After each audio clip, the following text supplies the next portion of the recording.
Sveiki visi, čia Mildutė Green. Surimtėkim. Man tiesiog atsistojo toksai klausimas, kokia gali būti dovana, kadangi, vėlgi, artėja šventės, didžiosios šventės, kaip žinom, tai čia yra wow. Ir ne, parduotuvės mes tikrai matom, kad šventės jau prasidėjo žymiai anksčiau ir ne šiandien. Pasistojo man toks klausimas, ką galim nupirkti žmogui šiandieną, kuris turi viską.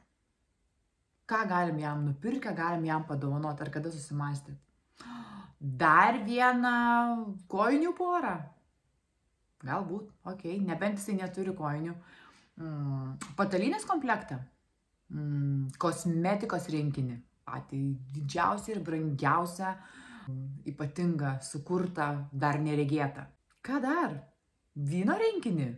Šampūnų rinkinį? Kremukų? Ko dar? Ką gali žmogus? Jis neturėjo prieš tai nieko. Okay. Jeigu neturėjo, galbūt. Ką galima nupirkti šiais laikais žmogui, kuris turi viską? Ir tikriausiai galėtų dar pasidalinti su kitais ir atiduoti daugam. Ir net nesumirktelės, jis nepasigestų tų daiktų iš savo spintelių, iš savo stalčių ir namų. Tai apie tai šiandien aš labai daug galvojau, nes tas momentas jisai artėja, nenuvaldomas, kada reikės iš tikrųjų rinktis dovanas, atsakinėti nuostabiai nekenčiamus klausimus.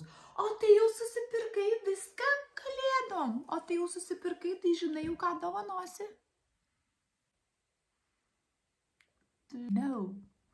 Ir nesakykit dar, kad tai yra vaikų šventė, kad vaikam reikėjo, nes vaikai, tai čia kaip vaikai be dovanų. Kaip mano berniukas be dar ten 50 lego, žinai. Karšta diskusija mano galvoj, nėra su ko diskutuoti, tai viena pasidiskutuosiu. Bet šiaip jo kyla daug klausimų.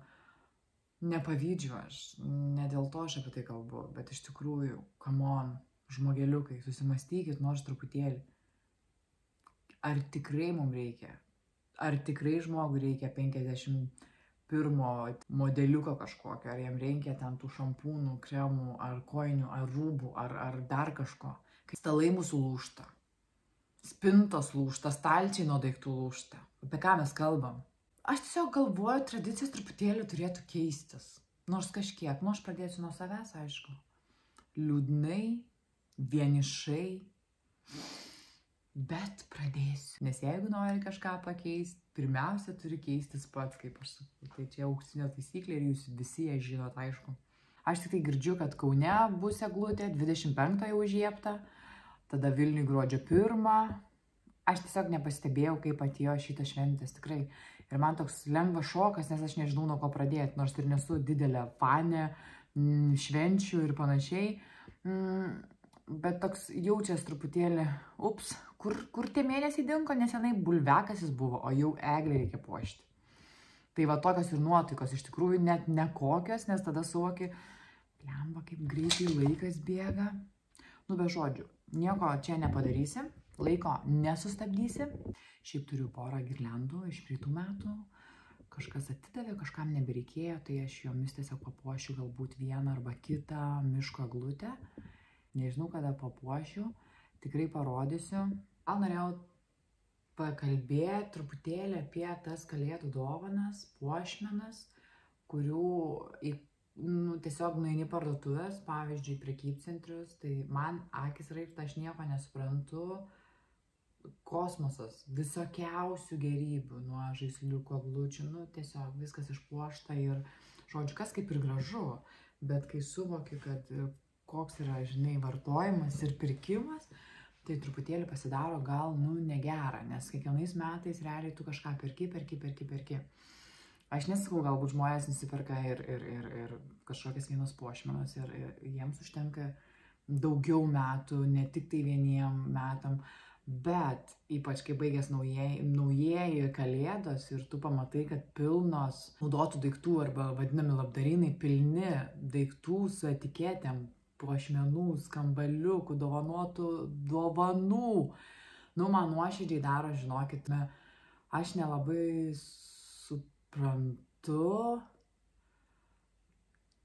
kaip taip galim, gal, tiesiog, kam pirkt dovanas, kurios bus tiesiog atiduotos.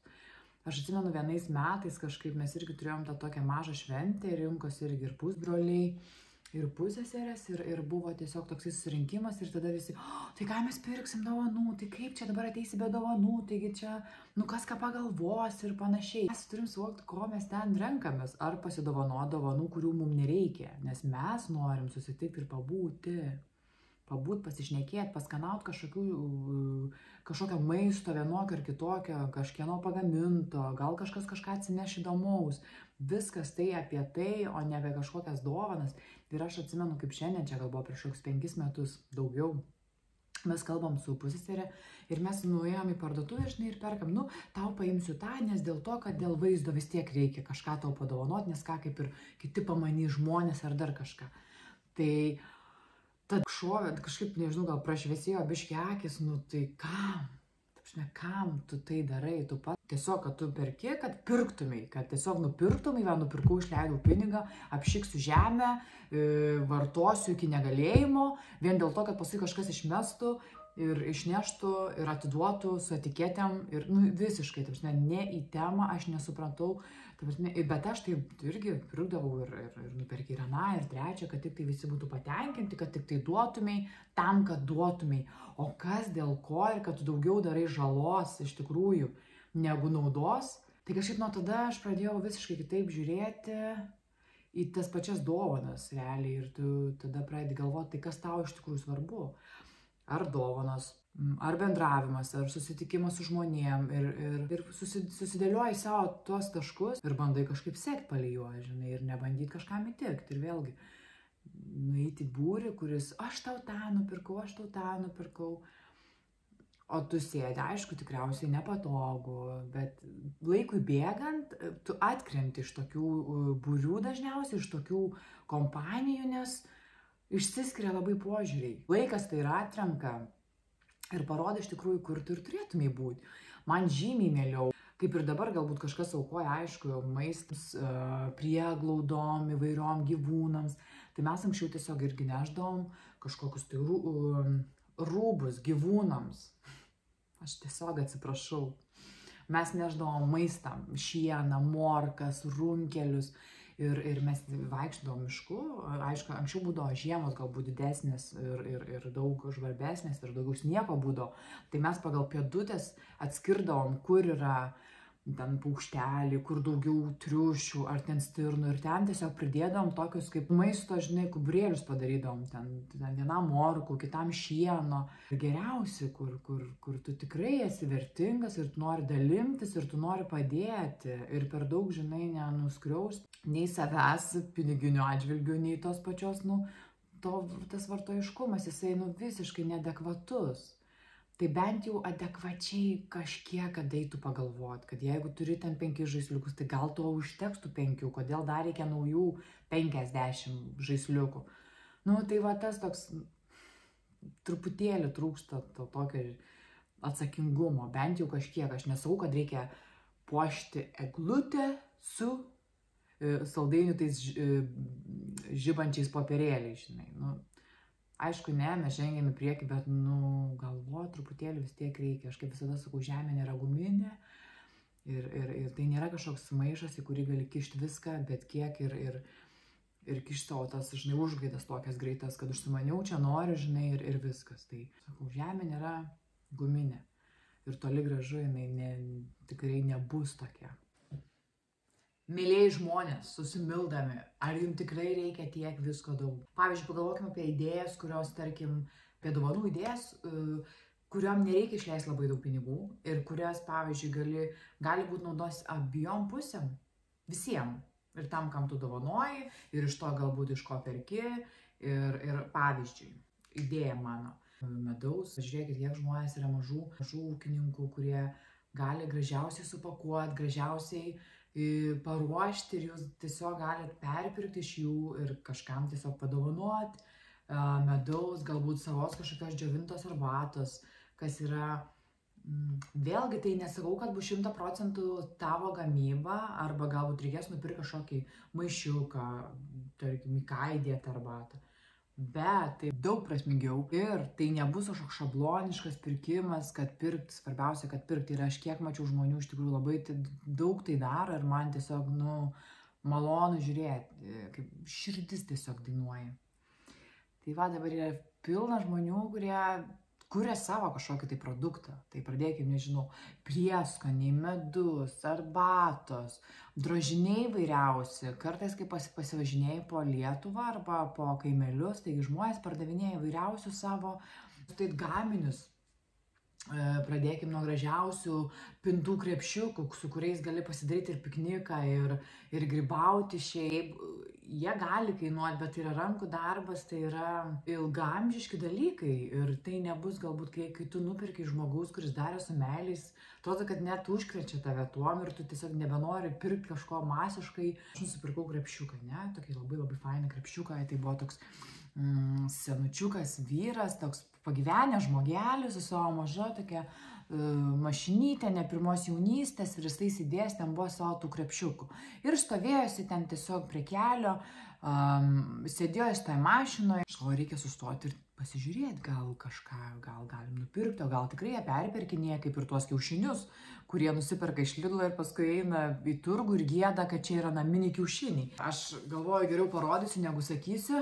Ir jūs pasižiūrėkit, koks grožis ir kaip žmogus, kiek darbo įdėta, kaip jisai gražiai supynės, nuo mažiausių iki didžiausių. Va, tu galėjai į parduotuvę, galėjai į pikniką, galėjai į grybauti, obuolių rinkti. Žodžiu, tu gali viską daryti, jisai stiprus, labai labai lengvas, patogus. Ir aš jį tiesiog labai vertinu, nes aš žinau, iš ko aš pirkau. Ir tikriausiai žmogus įdėjo daug darbo ir pastangų, kad jį padaryti. Va, prašau. Tai investuoti į tokius daiktus kažkaip, į kokybišką daiktą, kuris padarytas yra su meile, aš tikiu, nes tikrai mato, žmogus, kuris nemylėtų šio amato, jis tiesiog nedarytų, nes tai yra beprotiškai dėta daug darbo, reikia kantrybės. Tai čia yra tiesiog pasaka. Čia yra pintas iš eglės šaknų, jeigu neklystu.